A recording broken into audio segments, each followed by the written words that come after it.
was wondering if like Diddy was also maybe behind the scenes working with someone else that we're not seeing, because I just like we're seeing so much about him, but Tupac at that time too was very villainized in the media because of his political stance when he rapped, because of all that stuff about, you know, politics, the politicians, you know, for the black community.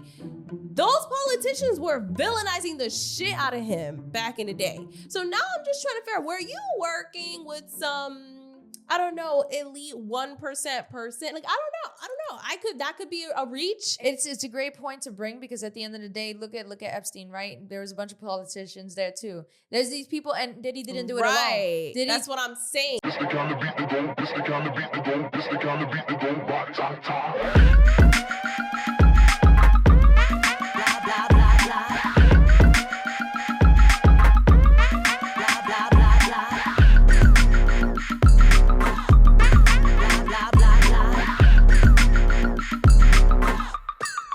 Blah, blah, blah.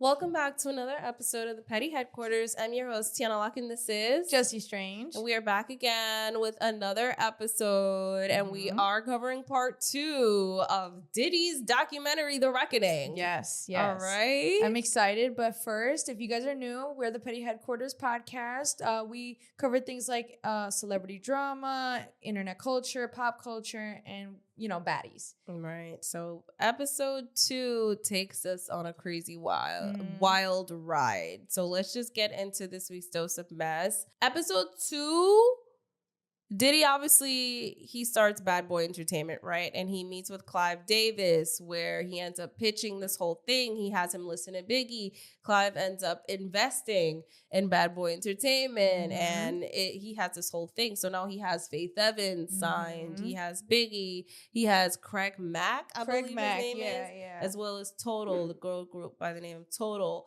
And clearly this is just becoming a big success. Like, he's going up. The ego's going through the roof. He doesn't really give a fuck. Tupac comes on the scene, and Diddy wants to work with Tupac. Yeah, and he gets denied, which says a lot about Tupac, right? Like, it really says a lot about how he carried himself and why he was such a big threat. Like, he really lived authentically through his music, and that's what I feel like is most hated. Like, Diddy hates that, because at the end of the day, Diddy has been so inauthentic in his come up. He's been manipulating, sleazy, and everything. He's had to sacrifice other people and been a liar and a manipulator to get to where he needs to be. And then you meet someone like Tupac, and I'm pretty sure Tupac fucking smelt it from a mile away. And he's like, bro, I don't fuck with you. Yeah, he fucked with Biggie, but not Diddy, which is so crazy, because he was interested in collaborating and working with Biggie. He was interested in that, but in terms of working with Puff Daddy, he was not trying to do that. Exactly. I wonder if his name being Puff Daddy, like, it's gonna stem from ego for sure. No, like, but also, like, I'm wondering if people heard his name was like, why would you name yourself that? Like, you're already giving cornball, bro. Right. And he wanted to be a gangster so bad. That's why it's giving forced. That's why they I love that the documentary called him a paper gangster, because he was a paper gangster. He was never really about that life. He just admired the men that were in that life. Right. He wanted to become that, and that he did. I mean, I guess. That he did, and he going to prison trying.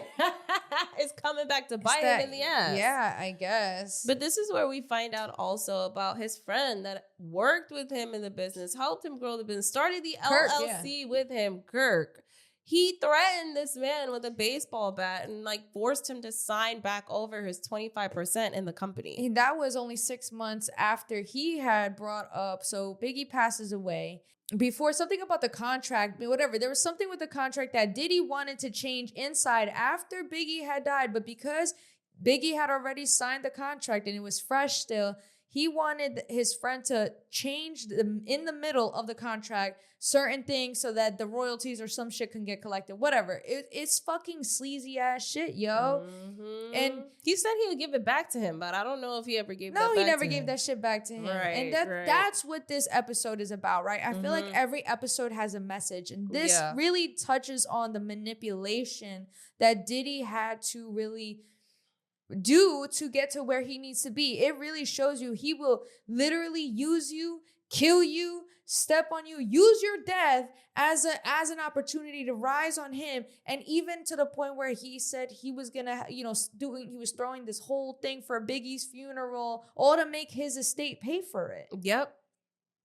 And then to say, oh, me and Biggie were best friends. They weren't best friends. Kirk said it, and Biggie was feeling like someone was trying to take his life. He even has it on the interview. Like, he's like, yo, I can't sleep. I'm paranoid. I think someone's trying to kill me. And imagine Biggie not knowing that, yo, the person that's trying to kill you is sitting right next to you. Yeah. It's really fucked up. It's dark. It's very dark. And I think you made a great point at saying that this episode really does touch on the manipulation of it all, because I think you really see it come together where not only is he threatened by Tupac and Biggie's relationship, he's jealous, right? Because he wants full control and access without having y'all being too friendly. But also it touches on a great point of him even trying to put things in Biggie's ear. Like, you see Tupac made this song about you. You're going to take that? You see Tupac is saying this. You're going to take that? And it just shows you the exact image of someone that throws rocks and hides their hand. And they're not as big as they think they are. And they know that they're not, which is why they have to rely on these shady, sleazy manipulation tactics, because you can't beat nobody up. No, and that's why he beats women up, because he knows in real life men he can't beat up. Yeah, like, that's really what it is. But that's really what you get with those men that put their hands on women. That's always the case. Of course, that's always the case. This is also where we see the story of like Misa and how what's his name? The guy, the guy that she was talking to, I forgot their names, are terrible at him. I forgot his name too. But, he was just like, yo, me and Misa were just friends. Deadass, just friends. Yeah. And he was just like, no, like, Diddy made sure that he got Misa just because he wanted to get. Exactly. Yeah. Like, you don't even care about these women. It's just about your ego, control, and all of that.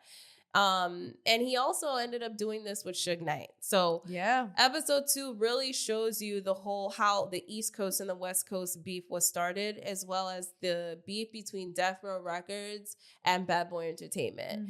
And so Suge Knight was the owner of Death Row Records, and an incident, what started this whole beef off was allegedly Diddy had gotten someone to shoot Suge Knight's friend. And they were all in an area where Diddy was there, Suge Knight, his friend, some random guy, the shooter comes, looks at Suge Knight and shoots his friend 5 times. Guy gets sent to the hospital, but he eventually passes away like a few days later. But in that, Suge roughs up Diddy and all of this shit, just making sure that the shooter doesn't hit him, like shoot him. He'll shoot Diddy instead. Which I think is sus. It's like, again, and I love that the audio, the video, every episode begins with Diddy got sentenced 50 months in prison. Diddy beat all these charges. Because I think it's a way to remind people. Because after every episode, like hearing what you just said now, it almost, you feel disgusted by how this man has gotten away. So like the fact that it's reminding you on every beginning of each episode that this man still to this day continues to get away with shit. Yeah. You feel like justice is not served. Yeah, exactly. And I think that, like you said, going back to what you said, it really is trying to emphasize that point and make you feel that. Yeah. And so going back to the whole beef, like, so the shooting of that Suge Knight's friend is what caused this whole thing. Now, East, West Coast, they have beef, right? What I noticed about this is that Diddy at some point emulated Death Row Records and how they were shooting their videos and how their artists were looking, because they were the top record company at the time. He was studying them. Exactly. Calculated.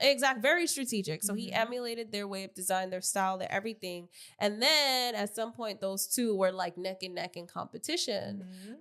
But this was deeper than just hits. This was deeper than just like making sales, making artists, like making music. It really got to the streets. Yeah, for power and control, because at the end of the day, and this goes back to what I was saying, like as far as manipulation, Diddy not only manipulated the media to make them seem like there's he manipulated the West Coast. Of course, there's a bigger picture, but he played a huge part in the West Coast, East Coast beef, period, point blank.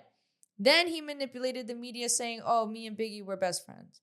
Then he manipulated other meaning like I miss my best friend. We're gonna throw him to the funeral. But he also came out with that song "I'll Be Missing You." You profited off of your friend's and then death. he became the star. And you took the Rolling Stones opportunity from him. Yeah, that was crazy because Biggie was supposed to be the cover of Rolling Stones, and literally right after that, you became the cover. Like that's some slimy shit, yo. You know, slimy shit, and it's crazy because like. It really goes to show you, like I said in the previous recap, like this man thought he can get away with everything because look at what he's gotten away with. Suge Knight is in prison. Tupac is dead. Biggie's dead. Keefe D is in prison. You know, Cassie was quiet. Kim Porter's gone. Like that prostitute that he hired, the white guy that shot up in the Trump Tower thing. Yeah, he's put away, and his bail just keeps getting his hearing keeps getting pushed back.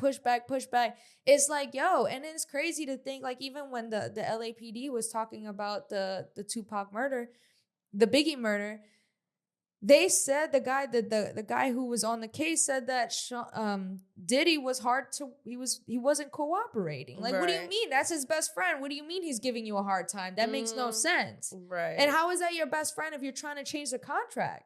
Yeah. How is that your best friend if you just gave his family royalties a couple years ago? Yeah.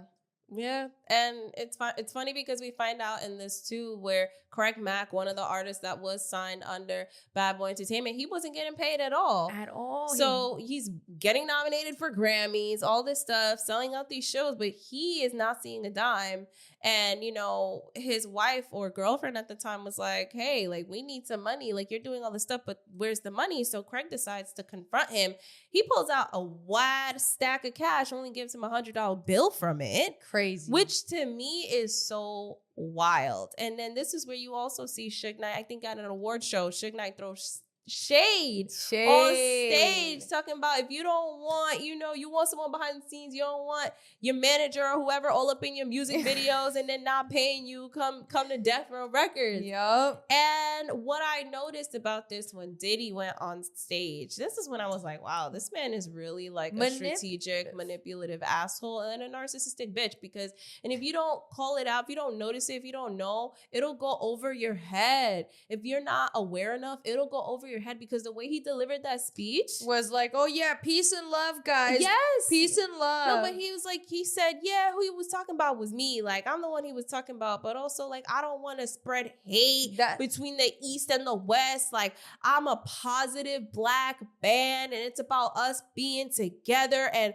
you know, shout out to both sides, whoever wins tonight. Da da da da da. I'm like, yo. If you didn't know, if you weren't aware, you would have really ate that up. And was like, oh my God, he's such a positive Black man doing something for the community. Like, especially during those times, you know, the community was really going through a lot. And you have someone speaking life into the community. It's easy to look at him like, wow. And that is the part that bothered me the most. I was like, you slimy bitch. Yeah, yeah. And I feel like the storytelling in episode 2 was freaking phenomenal because, like I said, it leaves you feeling angry. It leaves you feeling like justice was not served. It leaves you feeling like they need to open every case and go for this man in any way possible, because it's insane to me how it's shown. Like, first of all, whoever searched up all this footage, shout out to y'all. Shout out to the editors, the storytellers, the writers. They really did that. They ate. Because it helps seeing the visuals. Yeah. Like, you know, we all kind of already knew or had this feeling, or it's been talk online for a long time that he was behind the demise of fucking Tupac and Biggie, right? Yeah. But to see it, to see the banter back and forth, to see these interviews, to see how he portrays himself on the media versus who he is behind closed doors. Yeah, it's fucked up. He's a monster. A monster. And those are the real monsters, yo. The ones that can act like that. Yes. And then smile and act like this little, oh no, in your, like, that's crazy to me. He has not a single bone of empathy in him. No, not at all. Not at all. You sacrificed your without Biggie, there'd be no Diddy. Yeah. Agreed. And I think it's so funny how, again, he's strategic and putting himself in all of the artist videos, right? He has to be in there somehow because at the end of the day, he always wanted to be the star, but he had no talent and he knew this, but he still wanted his face to be seen. He still wanted to be famous. He still wanted to be, I guess, noticed, seen, recognized, and be the star. Yeah. Like, it's crazy. He wanted to be on top. You wanted to be on top, and he would do whatever it takes to be on top. Yeah, look at how many people he screwed over. And like I said, this episode in particular leaves me feeling frustrated. But it goes back to like ego and control because there's also a part where Diddy clearly has a thing for stealing, men's girls. Like he likes to steal their women to basically sun them or to be like, you're a bitch because I got your bitch. And it's all for ego and control. Not even because he actually liked the women. No. It's just to be petty and prove a point. Like, I got your bitch. Like, what? Mm-hmm. Because then he tried, after that whole shade was thrown at him from Suge Knight, he that ass tried to woo his side piece, sending her $50,000. Yeah. Mm-hmm. Like, I'm just like, just to be like, I got your bitch. Like, it's crazy. But notice how he would never confront like of him course in person. Not. Of because course it's not. always again going that involving... man's huge. Yeah, he knew better. Exactly. He knew better. He wasn't gonna do that. So he obviously did so much calculated shit where he just threw the rock, hit his hand, and that was that. Yeah. We see a lot of that in episode 2. More with Tupac. The car got shot up 5 times, but he lived through this one. He was sent to the hospital, but he lived. And that's when Tupac, words are going back. Like, Biggie got you shot. Yeah. All this stuff. So now Tupac, he's eating this up. And now he's not fucking with Bad Boy Entertainment. He's not fucking with Biggie. He makes a song saying he fucked Faith Evans. He said, fuck Bad Boy, fuck Diddy. And now it's getting into a bigger brawl where now it's like Biggie's like, damn. Why we gotta be? Right, exactly. And that's why when you think about the fact that, Diddy would encourage Biggie to stay in LA knowing the tension, it's like you wanted him dead. Yeah. You wanted him dead. Stay a little longer. Because he was gonna leave. He was gonna leave. He canceled his flight. Yeah, he canceled his flight and everything. And that is so sus. And you can see the fear in Biggie's fucking He didn't care about eyes. his safety. You can see Biggie was scared. You can see that Biggie was like, yo, it's getting too real and unnecessary. Hot. Right. Yeah. And you got me out here flying here and there. And Diddy did not care because a part of me really feels like he wanted that. He wanted other people to do the dirty work. He knew the narration that was already spreading and he knew it was going to happen. He planted it. Of course. So it's crazy. He really planted the seeds to start this big ass war. Mm-hmm. Because it starts with him and it didn't have to get that deep, but it really all started with him. But it goes to show you that the tragedies that continued to give the Diddy that power got bigger and bigger. Mm-hmm. You went from 8 people who were, they were families. And even the fact that he put like I said, like he put 75% of the company to Janice just because he didn't want to give money to the victims of that tragedy, really shows you the fucking monster and the lack of empathy this man always had.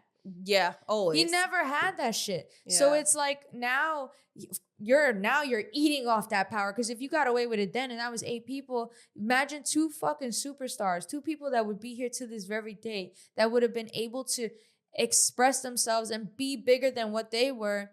He killed them to get to that place. Yeah, he didn't want them to be bigger than what they were. Like, and that's the crazy part, going back to him being jealous of all the artists because they get to be on stage. He want to be on stage. He not on stage. Mm-hmm. Severely jealous person, severely dark energy. Yeah. And it feels like a little bit of black magic, like the fact that you low key. Yeah. And then thinking about, like, we're going to probably get into more of this in episode 3. Right. But thinking that he had the prostitutes give them their semen just so that because he kept giving and giving and giving, and at one point the guy's like, dude, what are you doing with my semen? And fucking Diddy's like, I'm using it to do whatever I want with her or whatever. I don't know, I haven't heard synopsis of it. But all I'm saying is it's black magic. Yeah, it definitely feels like he was doing some dark magic, doing a lot of that devil shit, because how are you doing all of these things and getting away with it? Yeah. No, but like you gotta be doing either really connected, which he was, but also I feel like dark magic does come into play with that because what? And shame on people who sat by and allowed it because of money, like for real. And parties. Shame on y'all, for real, because it's like disgusting. It's disgusting. I got the ick. Yeah. This man deserves way more. And honestly, he is so mad. And I love the timing of this documentary. The timing is beautiful and it's, again, very calculated. 50 Cent don't play. Curtis does not play games. Curtis. He made sure, like, he didn't make sure, but I'm just saying it feels calculated to the point where they made sure that this documentary came after the conviction so that it didn't interfere. Yeah. But also before his attempt to appeal. Yeah. And then before Keefe D's trial, which is next year. That's crazy. You know what I'm saying? So the timing is great. I think it gives people time to really sit with what victims have been saying for a long time. But but I don't know. This fucking shit is crazy. I'm crazy. Emotional. Even the brawl that broke out after the boxing match, like with Yes. Tupac and his people, and then they saw a couple of people from Bad Boy Entertainment there, and then it was like they jumped them, and it was a whole thing. And I'm like, wow. And that is before Biggie was like, yeah, it's getting serious because it was just like too much happening. This whole situation was definitely deeper than just hip hop at that point. Like, it really became like some serious beef where, like, oh, you want to take it to the streets? We're going to take it to the streets because that's what it was.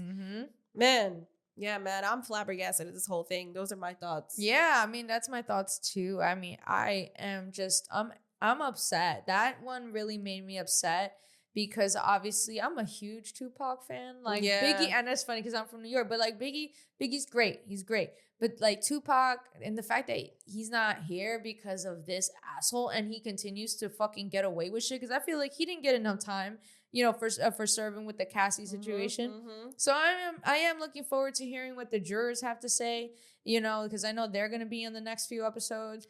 I'm just wondering if like Diddy was also maybe behind the scenes working with someone else that we're not seeing, because I just like we're seeing so much about him, but Tupac at that time too was very villainized in the media because of his political stance when he rapped, because of all that stuff about, politics, the politicians, for the Black community. Those politicians were villainizing the shit out of him back in the day. So now I'm just trying to figure out, were you working with some, I don't know, elite 1% person? Like, I don't know. That could be a reach. But the way how they were gunning for him in the media, on the news, really calling him like all these names, like trying to set him up, they said he was a Black Panther, but of course Black Panthers were viewed as like very violent, militant, and I don't know. Well, he also got in trouble on his own, his own, yes. Yeah. But I'm talking about when the media referred to him about his music, and that was happening to a lot of like hip hop artists, especially during that time. Yeah. But I just think it's interesting. Yeah. It's interesting. I mean, it's a great point to bring, because at the end of the day, look at Epstein, right? There was a bunch of politicians there too. There's these people, and Diddy didn't do it alone. That's what I'm saying. Diddy had a whole team behind him. He had people. He had puppies. He had he had investors behind him too. Clive Davis was an investor, right? And who knows, like who else was involved that we just are not hearing about? You gotta understand, Diddy learned it from somebody. But that's what he learned the insides of the industry. And that's the person that I feel like we're not seeing, because we're seeing all these other people, from the community, but where's the other person? Yeah, well, but that goes back to the same thing. See how much they let Epstein take the fall without sharing the list, right? It goes for the same thing. Like Diddy was the front, and he got everything he wanted because he wanted to be the front. He wanted to be the face. But in reality, he learned how the industry worked in other places, and that comes from those higher ups that we don't know. Sony, Arista was the other one. Like, all these people who we don't know the names because they're behind the scenes with the money. Right. So yeah, 100%. And obviously that is a whole separate conversation. But of course, the documentary is meant to really obviously show Diddy for what he is. But yes, there is a whole other team, and I think that's a whole other conversation. 100%, because it seemed like Tupac had more than just Diddy, as a target on his back. But That's all I gotta say about that. Mm-hmm. But yeah, I mean, if you guys enjoyed this episode, definitely comment your thoughts. Let us know what you think. Let us know if you have any more information, because I know y'all just be knowing the tea. And yeah, if you know someone that would like this episode, share it with them. You know, tell your friends, and yeah, let's recap. Let's talk. If you've seen that, if you've seen it, share us your thoughts below, because that's what we're here for. We're here to recap and, you know, be in real time with y'all. Right. And with that being said, where can they find you? You guys can find me on Instagram. That's JESSI.strange. And where can they find you, Tiana? You guys can find me on Instagram at randommania1. You guys can find us on Instagram at The Petty Headquarters. You guys can find us on YouTube and all podcast platforms at The Petty Headquarters. We release episodes weekly, y'all. And with that being said, this was your weekly dose of mess.